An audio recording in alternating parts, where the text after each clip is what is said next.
มือมาเตะระบอบประชีปรอดเป็นก่อนใหญ่ทำไมปรอดอสำนักจ้ะบองปอนแค่มือตามบันไดสังคม Facebook อสำนักนั่งทองทาฮัดไอ้บ้านเจียญาโทจอดประซองเจียบุตรีทะลุเมียนไซสไนเขมรอย่างน่าในนอตัววิ่งใครจอดประซองปีองนี้ปีบัดยุ่งไงไอ้เลยขยมเลือกโรคไอ้บองปอนมือมาดองมวยแกในนี้ Facebook มวยเลือกลางจะทั้งกล้วยอสมนายแต่คำปรังบ่มพลื้จอดบัดยุ่งแต่อังฮัตเตอร์จีนยีเรื่องเมียนไซญีปราจักไอ้นาในเนาะตัวเองตีมวยลูกเมือนตัวล้าได้เจียแกนนี้ Facebook ชั่วโมงเมือนตัวล้าខ្ញុំជឿថាលោកមឿនตัวล้าคือเจียមន្ត្រីជាន់ខ្ពស់នៅក្នុងអង្គការសង្ត្រាល់នៅឯប្រទេសកម្ពុជាអង្គការ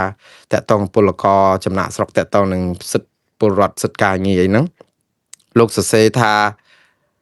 មិនចង់និយាយទេតែវានៅលើគោកពេករវាងបាត់ចោតនិងអង្គហេតុអញ្ចឹងទៅតែប៉ុណ្្នឹងមួយម៉ាត់អញ្ចឹងទៅនឹងរឿងលោកជាវិធីប្រសងជាវិធីមានករណី Facebook មួយទៀតគាត់លើកឡើងចេះថានិយាយបែបនេះវិញប្រសិនបើលោកប្រព្រឹត្តខុសវិន័យមែនណាហេតុអីចោតលោកពីបទញុះញង់បើខុសវិន័យមែននេះជាតួនាទីរបស់ក្រសួងធម្មការនិងសាសនាជាអ្នកចាត់ចែងទេតើចុះហេតុអ្វីបានជាប៉ូលីសទៅចាប់លោកដាក់ដល់កន្លែងលោកប្រព្រឹត្តអកតកម្មនឹងទៅវិញ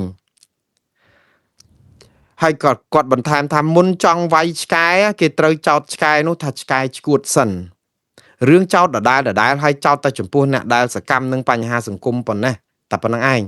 តែចំពោះរឿងពួកដែលតាំងខ្លួនជាអ្នកមានបុណ្យបារមីហើយពង្វក់ពលរដ្ឋខ្មែរវិញស្ងាត់ឲ្យដូចចោលលួចសេះអ្នកបក់ផ្លិតអ្នកស្អីព្រិះព្រោះអីហ្នឹងលោកហេងស្រស់ឲ្យនោះទៅវិញបាទជាសកម្មជន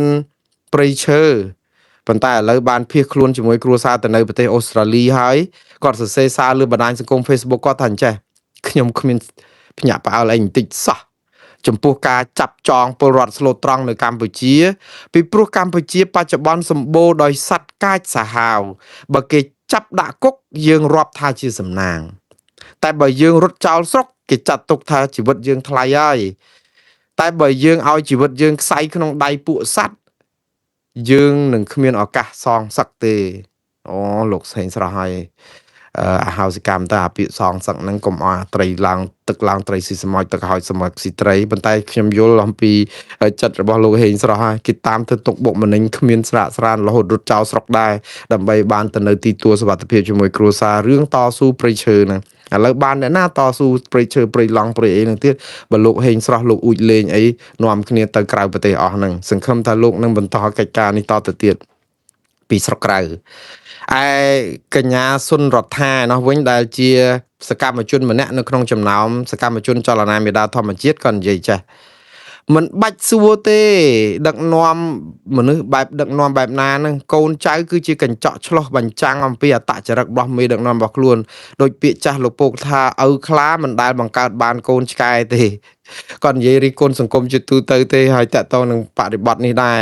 គេថាបង្កើតរូបភាពអញ្ចឹងនិយាយពាក្យបែបហ្នឹងនៅក្នុងខ្លួនសល់ភាពខ្មាស់អៀនខ្លះដែរឬអត់ណោះឬក៏ភាពលោភលន់លេបត្របាក់ភាពជាមនុស្សអស់ហើយបាទនេះខ្ញុំគ្រាន់តែនិយាយមតិប្រជាពលរដ្ឋទេបងប្អូនតែយ៉ាងណាអាជ្ញាធរដោះស្រាយតាមការគួរទៅហើយមតិពលរដ្ឋយកទៅស្ដាប់ហើយយកទៅពិចារណាកែទៅ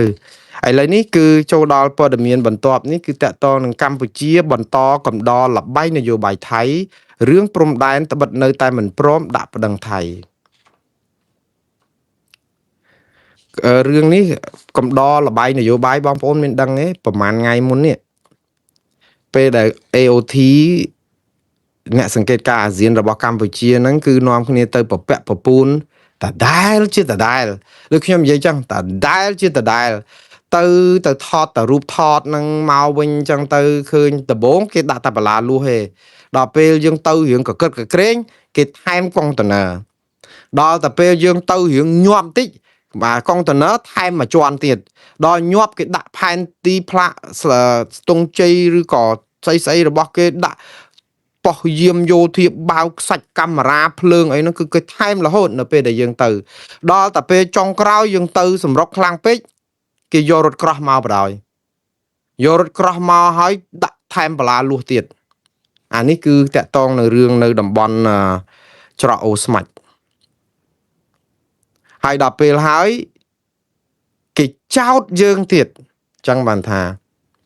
គេចោតយើងដោយសារអីយើងទៅតតាំងគ្នាជាមួយនឹងទាហានដែលឈរលើទូកុងតឺន័រនិងពួកក្រុម MMO ថៃអ្នកដែលដឹកលាមកយកមករស្រោចលើខ្មែរហ្នឹងរហូតតថៃគេចាត់ការដូរព្យួរទាហាននៅអាតំបន់ហ្នឹង7 10នាក់ដោយទាំងមេបញ្ជាការម្នាក់ផងគេថាំងអាហ្នឹងគេដូរធម្មតាតាមការងារយោធាប៉ុន្តែវាព្រឹត្តិការណ៍នឹងកើតឡើងទាស់សម្ដីគ្នាជាមួយនឹងទាហានខ្មែរគេយល់លេះនឹងភ្លាមគេរុះរើគណៈយោធាគេដកទៅកន្លែងផ្សេងឲ្យទៅខាងសកម្មភាពមីនគេថាយើងហ្នឹងទៅញុះញង់បង្កឲ្យមានភាពវឹកវរកម្ដៅនៅព្រំដែនអញ្ចឹងគេចាប់ផ្ដើមបញ្ចេញរថក្រោះគេមកហើយគេទាញបលាលួសមកហើយគេសរសេរសាររបស់គេយោធាថៃហ្នឹងគេថាកម្ពុជាកំពុងតែបំពេញបទឈប់បាញ់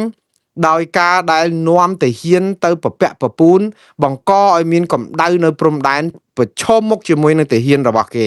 ដែលគេការពារដែនអធិបតេយ្យកន្លែងបលាលួសដែលយើងសន្យាជាមួយគេឲ្យថាអ្នកណានៅហ្នឹងយើងអត់ទៅអញ្ញែញ៉ៃគេទេណាគេចោតយើងបានយ៉ាងផុយគេចោតយើងអញ្ចឹងណាបងប្អូនហើយសហគមន៍អន្តរជាតិគេមើលមកឃើញយើងប្រពាក់ប្រពូនទៅជឿតាមថៃទៀតថាយើងទៅបង្កហេតុចិត្តថៃថែមរហូតវាអត់កោលទោសថៃរឿងឈ្លានពានដីយើងទេគេទៅកាន់ជើងថៃថាមកពីយើងទៅអញ្ញែអញ្ញៃតាមហ្នឹងចេះតែគេបន្ថែមរហូតដើម្បីការពារសុវត្ថិភាពគេព្រោះអីយើងមានប័ណ្ណជប់បាញ់ប្រាប់ថាណានៅហ្នឹងហេតុអីបានជាយើងទៅរាវឆានគេចោតយើងអញ្ចឹងហើយសហគមន៍អន្តរជាតិគេមើលមកអញ្ចឹងតែយើងសម្រាប់ខ្មែរវិញថាយើងទៅកាន់តែញាប់យើងទៅកាន់តែញឹកយើងចង់ឲ្យសហគមន៍អន្តរជាតិដឹងថាថៃនឹងវាឈ្លានពានយើងណាវាទៅជាអញ្ចឹងណាក៏ប៉ុន្តែរឿងដែលទៅញឹកញាប់ហ្នឹងវាមិនមែនបានផលស្អីទេផលដែលបានហ្នឹងគឺស្អំចិត្តប្រជាពលរដ្ឋខ្មែរផលដែលសំខាន់គឺផលដាក់ប្តឹងទៅតុលាការយុត្តិធម៌អន្តរជាតិនិងតុលាការយុត្តិធម៌អន្តរជាតិព្រហ្មទណ្ឌ ICC និងយុត្តិធម៌ ICJ តែយើងអត់ដាក់ហើយទៅយើងនៅតែតវ៉ាយើងនៅតែស្រែកឲ្យថៃវាយប្រហារយើងលើឆាកអន្តរជាតិបានហើយគេយើងកំដរលបែងនយោបាយថៃដែលធ្វើឲ្យថៃធ្វើឲ្យខ្មែរយើងកាន់តែបាក់មុខកាន់តែថែមទៀតយើងគិតថាអូថៃនិយាយចឹងតែយើងទៅព្រំដែនទៅបកអាក្រាតយកមន្ត្រីទូតអនុព័ន្ធយោធាអីទៅច្បាស់ឲ្យអន្តរជាតិគេមើលមកគឺគេនឹងផ្សាយស្រស់ថាថៃនឹងខូចមែនតើអត់មានអន្តរជាតិណាគេផ្សាយថៃខូចទេព្រោះអីអាតំបន់ដែល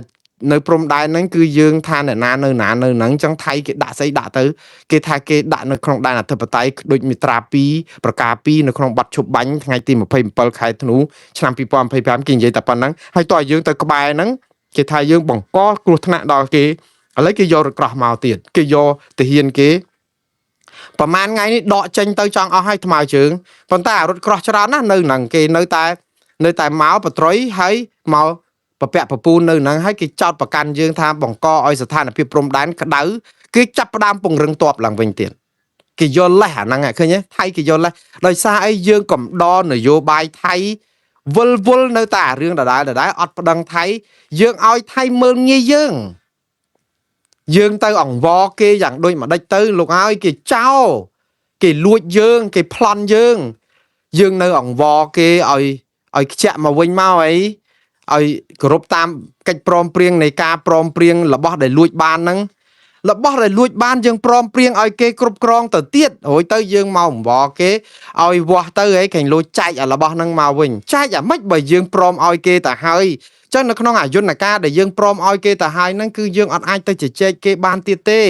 សំខាន់គឺយើងប្តឹងទៅអារឿងវាស់ព្រំដែនពីផែនទីខ្នាត1លើ200,000របស់តុលាការយុត្តិធម៌អន្តរជាតិអានោះបានយើងអត់ឲ្យថៃមើងងាយយើងបាន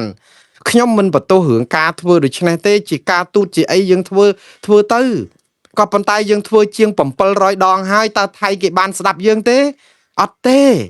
ថៃគេអត់មានស្ដាប់យើងទេមិនតែប៉ុណ្ណោះថៃគេមើលងាយយើងហើយគេធ្វើឲ្យអន្តរជាតិមើលថាយើងតប៉ែបងប្អូនយើងតប៉ែយើងសាំ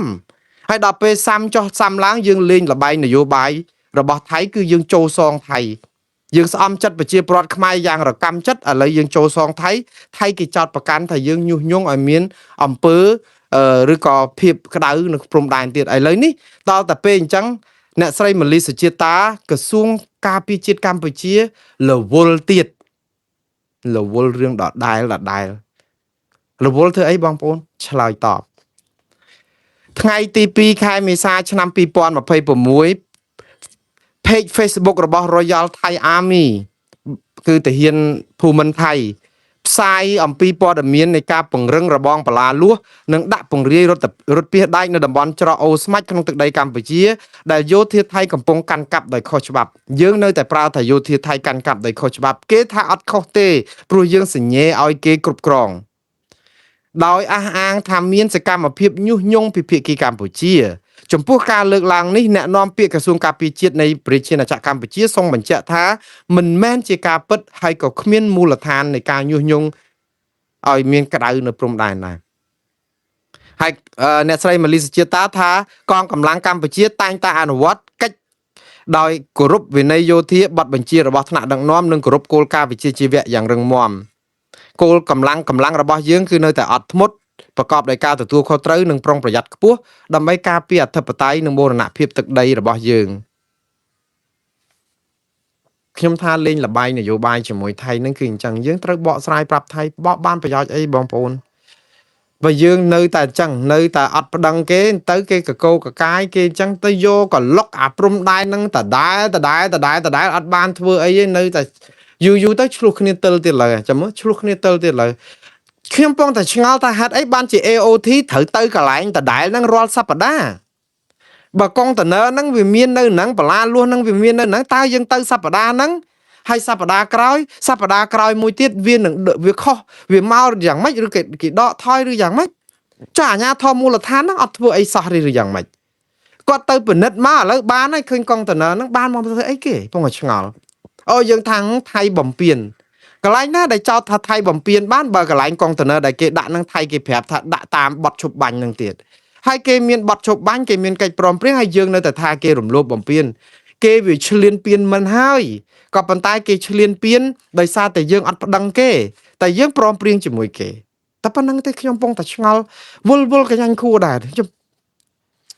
ប៉ុន្តែបងប្អូនតោះបន្តទៅទៀតនៅជាប់ផងនៅហ្នឹងឯងថ្ងៃនេះលោកហ៊ុនម៉ាណែតបញ្ជាឲ្យចាត់ការអ្នកលួចនាំប្រេងថៃចូលស្រុកខ្មែរឃើញនៅវល់ឯងបងប្អូនអារឿងព្រំដែនហ្នឹងអញ្ចឹងទៅតនេអញ្ចឹងទៅតាក់តងរឿងរំវងនៅលងលមៀតរំវងនៅណែកន្លែងជនភៀសសឹកអីណាអញ្ចឹងទៅប្រជាប្រដ្ឋថ្នាក់ចិត្តអញ្ចឹងទៅថាជនភៀសសឹកកំពុងតែបាត់ផ្ទះជនភៀសសឹកនៅសល់34,000នាក់ជាងទៀតអត់បានតាន់វិលទៅលំនៅឋានវិញតើយើងសប្បាយក្អាកក្អាយអីយ៉ាងម៉េចទៅពិធីបុណ្យហ្នឹងធ្វើទៅរបៀបដូចសគុតសគុំរបៀបស្ងាត់ចងំអីខ្លះទៅកន្លែងណាដែលជំរុំភៀសសឹកហ្នឹងអីចឹងតែប៉ុន្តែសូម្បីតែនៅទូទាំងប្រទេសហ្នឹងក៏ជាវេលាកាន់ទុកហើយខ្ញុំនៅតែគិតថាអញ្ចឹងកាន់ទុកនៅក្នុងន័យថាយើងបាត់ដីច្រើនណាស់បងប្អូន50កន្លែងជាងនេះជាប្រវត្តិសាស្ត្រយើងមិនដែលបាត់ដីច្រើនដល់ប៉ុណ្ណឹងអូយើងធ្លាប់បាត់ដល់ដីកម្ពុជាក្រមកោះត្រល់ឬក៏អីប៉ុន្តែវាមានការព្រមព្រៀងដោយអាជ្ញាកណ្ដាលមានបារាំងមានអីសម័យសង្គ្រាមអីចឹងណាប៉ុន្តែអានេះសម័យសុខសន្តិភាពឲ្យមកបាត់ដី50-60កន្លែងរួចទៅយើងនាំគ្នាសប្បាយកើតដែរខ្ញុំមិនហាមឃាត់សបាយប៉ុន្តែវាដូចជាថាវាខុសបរិបត្តិគ្នាណាយើងអាចលុបចោលបានតែជួនកាលលុបមួយឆ្នាំនឹងមិនធ្វើសិនណាក៏វាអត់មានផុតដែរចូលឆ្នាំគេចូលរាល់ឆ្នាំទេយើងមើលប៉ុនអុំទូកអីជួនកាលយើងឃើញខ្លាចគេធ្វើបាតកម្មតវ៉ារដ្ឋាភិបាលអីមកផ្ដុំគ្នាច្រើនពេកយើងសុកចិត្តបិទប៉ុនអុំទូកចោលអត់មានខ្លាចប៉ះពាល់នឹងរឿងប្រពៃណីទំនៀមទម្លាប់ខ្មែរអីបន្តិចធ្លាប់លុបប៉ុនអុំទូកតែញយនឹងដោយសារខ្លាចបាតកោគ្រប់ត្រគណៈបពប្រឆាំងនឹងបន្លំមកតាមទូកតាមអីឡានអីមកតវ៉ានៅក្នុងក្រុងភ្នំពេញខ្លាចអាជ្ញាធរទប់អត់បានដល់ចឹងទៅគឺបិទហ្មងកុំឲ្យមានប៉ុនអុំទូកកុំឲ្យមានមកតាមទូកមកតាមអីចឹងយល់លេះថាំងដោយសារស្អីចេះស្អីសពបែបយ៉ាងអត់ប៉ុនអុំទូកអត់មានបញ្ហាអីសោះតែប៉ុនចូលឆ្នាំហ្នឹងគឺថាមិនមែនថាមិនឲ្យប្រពសោះទេយើងធ្វើប៉ុន្តែធ្វើតាមផ្ទះតាមអីប្រពៃនេះបន្តិចបន្តួចទៅយើងកាន់ទុកអីរឿងបាត់ដីអីចឹងទៅអត់រដ្ឋាភិបាលហាក់បីដូចជាចង់ប្រាប់បងប្អូនថាកុំភ័យសបាយទៀតទៅដីនឹងបានយើងវិញទេគ្រាន់តែវាយូរឲ្យឆាប់នឹងក៏ចង់ប្រាប់អញ្ចឹងសបាយទៅលក់ឡំថនទៅបន្តិចទៀតបានមកវិញ ដល់អញ្ចឹងជាការប្រឡប់ចិត្តប្រជាពលរដ្ឋមួយថាទុកចិត្តទៅរដ្ឋាភិបាលគេច្បាស់របស់គេដែរបានគេឲ្យយើងសបាយសិនទៅកើតទុកអីបរដ្ឋាភិបាលគេប្រាប់ចឹងប៉ុន្តែនៅក្នុងពេលហ្នឹងអត់ប្តឹងថៃទេហើយដល់អញ្ចឹងវាទៅជាការប្រឡប់ព្រឹត្តិការណ៍ហ្នឹងដើម្បីឲ្យប្រជាពលរដ្ឋវក់វល់ទៅក្នុងការសបាយនឹងទៅវិញហើយភ្លេចអារឿងប៉ុន្តែខ្ញុំគិតថាបើជាសិលធម៌គឺយើងខុសសិលធម៌ចង់និយាយថារដ្ឋាភិបាលភារកិច្ចចង់ឲ្យបងប្អូនសបាយបន្តចូលឆ្នាំនេះចូលប៉ុន្តែបងប្អូនដូចខ្ញុំនិយាយចឹងវាជាសំបីតែប្រធានាធិបតីនៅប្រទេសណាក៏ដោយមានពិធីទៅជួបប្រជុំអីធំក៏ដោយស្រាប់តែមានព្យុះសូណាមីឬព្យុះស្អីភ្លៀងទឹកជំនន់នៅរដ្ឋណាមួយភ្លាមគឺគេលុបចោលកិច្ចប្រជុំនឹងភ្លាមមកជួបជួយស្រង់ប្រជាពលរដ្ឋសិនវាគ្មានកិច្ចការណាធំជាងទុកអាសន្ននឹងសិនទេប្រជុំលើកសិនឬក៏ព្រឹត្តិការណ៍នឹងលើកសិនទៅដើម្បីអីជាអ្នកនយោបាយគឺយើងខ្វល់យើងអត់មកប្រឡប់ព្រឹត្តិការណ៍ទេហើយអានេះជាសិលធម៌របស់អ្នកនយោបាយសួរថាតើចោះឲ្យគាត់ទៅមានមនុស្សមកកណោតែគេមកជួយលើកស្រង់អីហ្នឹងគាត់ចេញតាសាមួយមកហើយគាត់ចូលទៅប្រជុំទៅបានហើយគេចេះធ្វើការមិនមែនចឹងទេធ្វើការចឹងបានប៉ុន្តែជានិមិត្តរូបនៅក្នុងការឈឺចាប់នៅជាមួយប្រជាពលរដ្ឋគឺគេនៅអញ្ចឹងតែយើងអត់យើងឲ្យប្រជាពលរដ្ឋរកម្មចិត្តគេរិះគន់យើងតតែបានគេថាអីថាទៅកុំធ្វើត្រូវឲ្យដូចគេថាខ្ញុំជឿថារដ្ឋាភិបាលប្រឹងណាស់ប្រឹងគ្រប់រឿងហើយ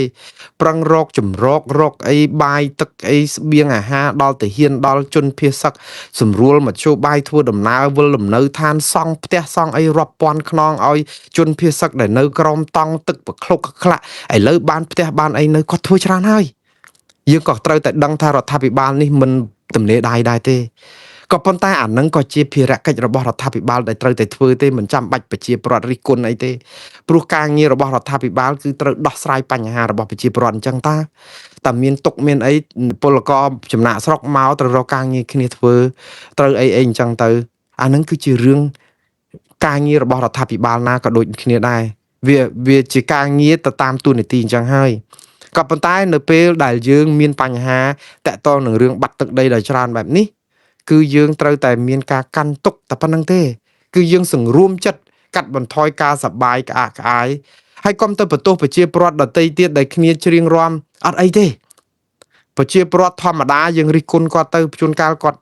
ប្រពៃណីទំនៀមទម្លាប់ពួកតារាសម្ដែងក្រុមតារាសម្ដែងអីគ្នាក៏ត្រូវការលុយទទួលទានសម្រាប់បង់ធនាគារបង់ថ្លៃផ្ទះថ្លៃភ្លើងថ្លៃចំណាយសពសារពើត្រូវមានអាហ្វែរោងការអីត្រូវសម្ដែងត្រូវអីហ្នឹងគ្រាន់តែថាពេលហ្នឹងយើងធ្វើអីក៏ដោយក៏យើងកាត់បន្ថយអាភាពអឹកអាធឹកហ្នឹងបន្តិចដើម្បីជាការមានមនោសញ្ចេតនាទាំងអស់គ្នាដែលយើងបាត់ដីយើងតែប៉ុណ្្នឹងតា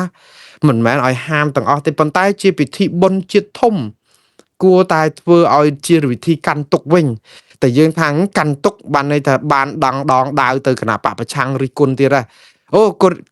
នៅអង្គុយបន់ស្រន់កើតទុកអញ្ចឹងអត់ប្តឹងគេទេចា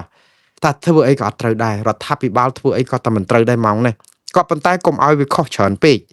ព្រោះអីអារឿងដូចខ្ញុំនិយាយចឹងបើយើងធ្វើពិធីហ្នឹងឲ្យល្មមហ្នឹងគឺសឹងថាអាចថាពិធីហ្នឹងគឺស្លេះសិនទៅមួយឆ្នាំហ្នឹងពួកយើងពិបាកចិត្តណាយើងនាំគ្នាសង្រួមចិត្តយើងឲ្យគិតថាតើយើងប្តឹងថៃយ៉ាងម៉េចដើម្បីបានដីមកវិញឲ្យយកចិត្តកម្លាំងកាយរបស់ប្រជាពលរដ្ឋគិតអញ្ចឹងអាហ្នឹងបានប្រជាពលរដ្ឋស្រឡាញ់រដ្ឋាភិបាលនេះថាណែគាត់ការពារដីអត់បានមែនណាប៉ុន្តែគាត់ប្រឹងឃើញសំបីតែពិធីបុណ្យហ្នឹងគឺគាត់សង្រួមឲ្យចិត្តយើងទាំងអស់គ្នាអធិដ្ឋានបួងសួងបន់ស្រន់សុំឲ្យបណ្ដាលចិត្តមេដឹកនាំហ្នឹងអាចរកដំណោះស្រាយធ្វើម៉េចឲ្យថៃខ្ចាក់ដីមកវិញរឿងប្តឹងទៅតុលាការអីចឹងអាហ្នឹងប្រជាពលរដ្ឋប្រហែលជាគ្រប់ត្រច្រើនជាងខ្ញុំនិយាយនេះយកតែប៉ុនទេហើយខ្ញុំម្ដងទៀត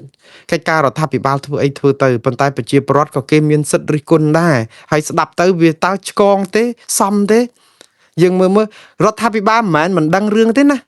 នៅពេលដែលគេប្រាប់ពីរឿងសង្ក្រានរឿងស្អីគេបន់ចូលឆ្នាំអង្គរអីហ្នឹងធំដុំអឹកថឹកអីហ្នឹងហ្នឹងលោកហ៊ុនម៉ាណីចង់អីហ្នឹងគេនិយាយជនភៀសសឹកខ្លោចផ្សាឃើញចាប់ផ្ដើមអត់ព្រមបិទអាប៉ុនហ្នឹងឯងគឺយកប៉ុនហ្នឹងយកទៅដាក់ឲ្យដល់ជនភៀសសឹកហ្នឹងដើម្បីកុំឲ្យថាអត់បានគិតគូរប៉ុន្តែដូចតែគ្នាហ្នឹងបងប្អូនមនុស្សកំពុងតែស្រេកទឹកស្ទើរដាច់ខ្យល់ស្លាប់យើងឲ្យស្រាមកដបទៅផឹកយើងគិតថាស្រាក៏មានជាតិទឹកដែរ អត់ទេស្រេកទឹកឲ្យស្រាទៅទទួលទានគឺស្លាប់ហើយមនុស្សហ្នឹងព្រោះយើងស្រេកទឹកខ្លាំងអាជាតិស្រាហ្នឹងវាមានជាតិអាល់កុលវាមានជាតិទឹកខ្លះដែរប៉ុន្តែវាមិនមែនជាការត្រូវការរបស់ប្រជាពលរដ្ឋទេតែយើងយកស្រាទៅឲ្យគឺបានន័យថាយើងបំផ្លាញគាត់នៅក្នុងពេលហ្នឹងតែយើងថាចិត្តល្អដែរប៉ុន្តែគាត់អត់មានជំរឿសព្រោះអីទឹកក៏អត់ផឹកអញ្ចឹងស្រាក្រេបបន្តិចទៅវាប្រកាច់ប្រកិនអីក៏ត្រូវដែរធ្វើមិនបើវាអត់តែយើងធ្វើដូច្នេះគឺយើងអគុណធម៌មួយគឺថងថាយើងចង់ពង្វែងព្រឹត្តិការណ៍ហ្នឹងឲ្យប្រជាពលរដ្ឋសប្បាយក្អាកក្អាយកុំកាត់ទុកពេកព្រោះរដ្ឋប្រទេសកម្ពុជាអត់ដួលភីងដោយសារតែថៃយកដីបានប៉ុណ្ណឹងទេយើងនៅតែដើរធ្វើដំណើរតទៅមុខជូតទឹកភ្នែកបន្តដំណើរទៅមុខដោយទស្សនៈលោកបណ្ឌិតកែមលីប៉ុន្តែរឿងព្រំដែននេះអត់មានជូតទឹកភ្នែកបន្តទៅដំណើរទៅមុខបានទេបងប្អូនជូតទឹកភ្នែកតតាំងថៃយកដីខ្មែរឲ្យខាងតែបានប្តឹងទៅតុលាការយុត្តិធម៌អន្តរជាតិអាហ្នឹងបានត្រូវតែបើរឿងជូតទឹកភ្នែកបន្តដំណើរទៅមុខទៀតក្នុងករណីនេះអត់អាចជូតកើតទេព្រោះអត់ទាន់បានដីមកវិញផងហ្នឹងហើយបើបានដីមកវិញត្រូវតែតតាំងឲ្យថៃហ្នឹងសងសំណងខូចខាតនឹងកម្មមាក់ងាយជាតិសាសន៍នេះដល់សម្បើមទៀតប៉ុណ្ណាឥឡូវចូលដល់រឿងលោកហ៊ុនម៉ាណែតគាត់និយាយថាគាត់និយាយរឿងសាំងនៅដែនសមុទ្រគឺគេរត់ពន្ធគាត់ថាចេះខ្ញុំបានឃើញបណ្ដាញសារព័ត៌មានថៃចុះផ្សាយព័ត៌មានពាក់ព័ន្ធនឹងករណីដែលមានបណ្ដាញលួចនាំប្រេងខុសច្បាប់ពីប្រទេសថៃចូលមកលក់នៅប្រទេសកម្ពុជានៅពេលនេះតាមពិតបណ្ដាញសារព័ត៌មានថៃលោកអត់បានដាក់ទេតាមពិតសារព័ត៌មានថៃដ៏ល្បីមួយគឺខៅសុតបានផ្សាយរូបវីដេអូនៃកប៉ាល់ថៃមួយដឹកប្រេងហើយមានកម្មករនៅលើកប៉ាល់និយាយភាសាខ្មែរថាមួយសុទ្ធនេះលក់តាមលីត្រ2000រៀលទេនៅលើគោកគេលក់6000រៀលអីឡាក់នឹងឡាក់អីអញ្ចឹងទៅកំពុងបូមផ្ទេប្រេងមួយសុទ្ធហ្នឹងពីកប៉ាល់ហ្នឹងទៅកប៉ាល់ឬក៏ទូករបស់កណូតខ្មែរអញ្ចឹងទៅបាទព័ត៌មានហ្នឹងគឺឃើញអញ្ចឹងមករឿងនេះមិនមែនជារឿងលើកដំបូងទេអាការរត់ពន្ធនេះគេធ្វើតាំងពីអត់ទាន់ឆ្លោះគ្នាជាមួយថៃមកម៉េះគាត់ថាពេលនេះថ្នាក់ដឹកនាំក៏ឆ្លៀតឱកាសកុំឲ្យថាយើងនឹងនៅគ្រប់គ្រងផលិតផលថៃមានការរត់ពន្ធបងប្អូនខ្ញុំនឹងបន្ថែមចុងក្រោយខ្ញុំបានចេញបទបញ្ជាឯកឧត្តមកែវរតនៈរដ្ឋមន្ត្រីក្រសួងរាយនិងធម្មពលឯកឧត្តមសថេតអគ្គស្នងការដ្ឋាននគរបាលជាតិឯកឧត្តមគុណញឹមអគ្គស្នងការអគ្គនាយកដ្ឋានគយនិងរដ្ឋកោកម្ពុជាស្រាវជ្រាវករណីនេះឲ្យបានច្បាស់លាស់ប្រសិនបើមានករណីនេះពិតប្រាកដមែនត្រូវស្រាវជ្រាវឲ្យឃើញមុខសញ្ញាពាក់ព័ន្ធទាំងអស់ហើយត្រូវចាត់វិធានការច្បាប់ឲ្យបានតឹងរ៉ឹងបំផុតប្រសិនបើមានពាក់ព័ន្ធជាមួយក្រុមហ៊ុនប្រេងណាមួយត្រូវដកអាជ្ញាប័ណ្ណប្រសិនបើជាមានពាក់ព័ន្ធជាមួយមន្ត្រីរាជការក្នុងសំទោសក្នុងកម្លាំងកងកម្លាំងប្រជាប្រដាប់អាវុធកម្ពុជាត្រូវតែបញ្ចប់តួនាទីនិងបញ្ដេញចេញពីក្របខ័ណ្ឌជាកំហិតមិនថាបុគ្គលនោះមានតួនាទីឋានន្តរស័ក្តិប៉ុណ្ណានោះទេសង្ស័យតែដកអស់ហើយរដ្ឋាភិបាលនោះអស់មានអ្នកដឹកនាំបដ ாய் សូមរំលឹកថាកម្ពុជាបានផ្អាកការទិញប្រេងឥន្ធនៈនិងឧស្ម័នឥន្ធនៈគ្រប់ប្រភេទពីប្រទេសថៃចាប់តាំងពីខែមិថុនាឆ្នាំ2025ហើយក៏មិនមានការចាំបាច់នៅក្នុងការនាំប្រេងចូលពីប្រទេសថៃទៀតដែរដោយកម្ពុជាមានប្រភពប្រេងពីប្រទេសផ្សេងៗគ្រប់គ្រាន់ហើយបាទនេះជាការអះអាងវាជាការភាពបង្ហាញអំពីភាពមិនពឹងថៃដែរល្អដែរយើងហាមប្រេងគេហើយយើងទៅមានប្រេងរត់ពន្ធអញ្ចឹងធ្វើឲ្យថៃបានចិត្តមិនអញ្ចឹងប៉ុន្តែបើសិនជាលោកហ៊ុនម៉ាណែតចង់ចាប់អ្នកដែលនាំប្រេងចូលឬក៏នាំផលិតផលពីថៃចូលមកឬក៏ចង់ទប់ផលិតផលថៃហ្មងគួររករឿងណាដែលនាំឲ្យកុងតឺន័រចូលក្នុងកំពង់ផែប្រស័យអនុមួយខែរាប់ម៉ឺនកុងតឺន័រឥឡូវហ្នឹងព្រំដែនពីស្ទឹងត្រែងអីផលិតផលហូរចូលទៅឡាវចូលមកច្រកខ្មែរវិញជាការពិតយើងមិនទៅហាមឃាត់ផលិតផលគេបានទេមិនអញ្ចឹងទេព្រោះយើងខុសច្បាប់ពាណិជ្ជកម្មអន្តរជាតិអីអញ្ចឹងទៅវាជាការពិតប៉ុន្តែពេលខ្លះអាការដែលយើងនាំគ្នាប្រកាសធ្វើបេក្ខការជាទូទៅហើយដល់ពេលឥឡូវមានការយកប្រេងយកអីរត់ពន្ធអានេះគឺជាទឹកមួយដំណក់នៅក្នុងមហាសាគរនៃការរត់ពន្ធទេបងប្អូនវាចង្រៃហ្នឹងគឺដោយសារអីដោយសារអ្នកដែលនៅលើទូកហ្នឹងគាត់ទៅថតអាវីដេអូហ្នឹងបើគាត់កុំទៅថតអាវីដេអូ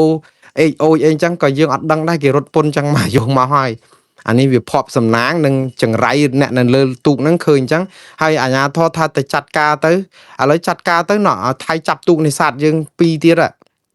ហើយអាទូកនេសាទមួយមុននោះអត់ដឹងថាអ្នកនេះនឹងគេដោះលែងដល់ពេលណាខ្ញុំអត់ទាន់ឃើញព័ត៌មានចាំខ្ញុំស្រាវជ្រាវតទៅទៀតបងប្អូន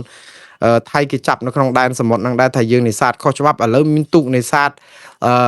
យកអាផលិតផលថៃដឹកមកចូលក្នុងដែនខ្មែរហ្នឹងក៏ថៃគេមកចាប់ទូកនេសាទខ្មែរយើងទៅយកផលិតផលកុំថាតែយើងទៅចាប់អាការរត់ពន្ធប្រេងខុសច្បាប់ពីថៃមកសូម្បីថៃក៏គេចាប់អាការរត់ពន្ធទំនិញយកពីថៃគេអត់ចង់ឲ្យនាំមកខុសច្បាប់អីអញ្ចឹងដែរកុំឲ្យយើងថាបានចិត្តដែរថានៅមានផលិតផលនឹងរត់ថៃហ្នឹងក៏គេចង់ផ្ដាច់ដង្ហើមយើងដែរកុំថាឲ្យមានផលិតផលអីមកមិនដឹងឬក៏អាជ្ញាធរគេអនុវត្តច្បាប់អីយើងមិនដឹងទេយើងឃើញអញ្ចឹងដែរឥឡូវនេះគឺចុងក្រោយពី3រឿងទៀតបងប្អូនថ្ងៃនេះខ្ញុំអត់ទៅប្រញាប់ធ្វើការបានខ្ញុំនៅផ្អែមបន្លែជាមួយបងប្អូនពលរដ្ឋរិះគន់រឿងកែច្នៃភ័ស្តុតាងដើម្បីរួចខ្លួនក្រោយបុកគេស្លាប់រឿងនេះខ្ញុំកំពុងតែតាមដានប៉ុន្តែអត់មានព័ត៌មានពេញទំហឹងក្នុងដៃទេប្រហែលថ្ងៃនេះអូអត់ផុតទេបងប្អូនឃើញស្ត្រីម្នាក់ដែលរៀបការជាមួយនឹងប្តីរបស់គាត់ស្រស់ប្រំប្រៃញញឹមញញែមមានអ្នកចូលរួមពិធីអាពាហ៍ពិពាហ៍កកកក្រែងអ្នកធំចៅមហាមានមន្ត្រីមានអុកញ៉ាមានឯកឧត្តមអីកក្រឹកកក្រែងប៉ុន្តែអូសអត់ផុតសោះនៅក្នុងបណ្ដាញសង្គមដោយសារតែស្ត្រីរូបនេះកាលពី2ឆ្នាំមុនបើករថយន្តបុកគេស្លាប់ហើយត្រូវបានសមត្ថកិច្ចថាមិនអាចផ្ដន្ទាទោសគាត់បានទេព្រោះគាត់មានវិបលាសស្មារតីបានន័យថាជំងឺវិកលចរិតឬសរសៃប្រសាទដែលមិនអាចនឹងយកមកទទួលទោសបានទេឲ្យរួចខ្លួនទៅហើយដល់ពេល2ឆ្នាំក្រោយមកស្រាប់តែឃើញរៀបអាពាហ៍ពិពាហ៍អានេះអ្វីដែលនៅបណ្ដាញសង្គមនឹងកំពុងតែវល់ហោរឿងអាញាធរថាកែអាកន្លះភ័ស្តុតាងនឹងទៅឲ្យមនុស្សម្នាក់ឲ្យคล้ายទៅជាមនុស្សវិកលចរិតសរសៃប្រសាទទៅច្បាប់មិនអាចយកអ្នកដែលមានជំងឺវិកលចរិតយកមកផ្ដន់ទាទោសបានអញ្ចឹងអ្នកស្លាប់បាត់ហើយអញ្ចឹងទៅអ្នកដែលបុកគេស្លាប់រួចខ្លួនតែ2ឆ្នាំក្រោយមកអ្នកដែលមានជំងឺសរសៃប្រសាទទៅជាបានរៀបការបានអីអញ្ចឹងទៅពួកគាត់លើកឡើងថាចុះមនុស្សពីការខួរក្បាលឬក៏មានសរសៃប្រសាទអីអញ្ចឹងមកអាចរៀបការអីបានដែរទេខ្ញុំថាពេលខ្លះបងប្អូនក៏លើសដែរបងប្អូនទាំងអស់គ្នាខ្ញុំខំសុំជម្រាបយើងលើសរឿងមួយឧទាហរណ៍ស្ត្រីនឹងម្នាក់ហ្នឹងនៅពេលដែលមានគ្រោះថ្នាក់ចរាចរណ៍ហ្នឹងគឺគាត់មានវិបលាសស្មារតីជំងឺបាក់ទឹកចិត្តនេះគឺជាជំងឺរ៉ាំរ៉ៃយូរហើយអ្នកណាក៏អាចមានដែរប៉ុន្តែជំងឺនេះមិនមែនបានន័យថាព្យាបាលមិនជាទេណាបងប្អូនជំងឺផ្លូវចិត្តនេះគឺកើតឡើងដោយសារវិបត្តិផ្លូវចិត្តធ្ងន់ធ្ងរប៉ះទង្គិចផ្លូវអារម្មណ៍ប៉ុន្តែផ្លូវអារម្មណ៍នេះបើមានការជួយក្នុងរយៈពេលណាមួយគឺគាត់ធូរទៅវិញហើយដូច្នេះ2ឆ្នាំវាអាចធូរមកជាសះស្បើយធម្មតាជានាវិលទៅរកស្ថានភាពធម្មតាវិញក៏បានហើយបើសិនជាគាត់ជាឲ្យមករៀបការជាមួយនឹងអ្នកណាក៏ជាសិទ្ធិសម្រេចរបស់គូស្វាមីភរិយាគេដែលយើងមិនអាចជ្រៀតជ្រែកទៅក្នុងកិច្ចការគ្រួសារគេបានដែរយើងរិះគន់គ្រប់រឿងបែបនេះគឺយើងលើសនឹងខ្ញុំនិយាយអំពីសច្ចយុត្តិធម៌ក៏ប៉ុន្តែបងប្អូនមិនលើសទេនៅពេលដែលរិះគន់ថា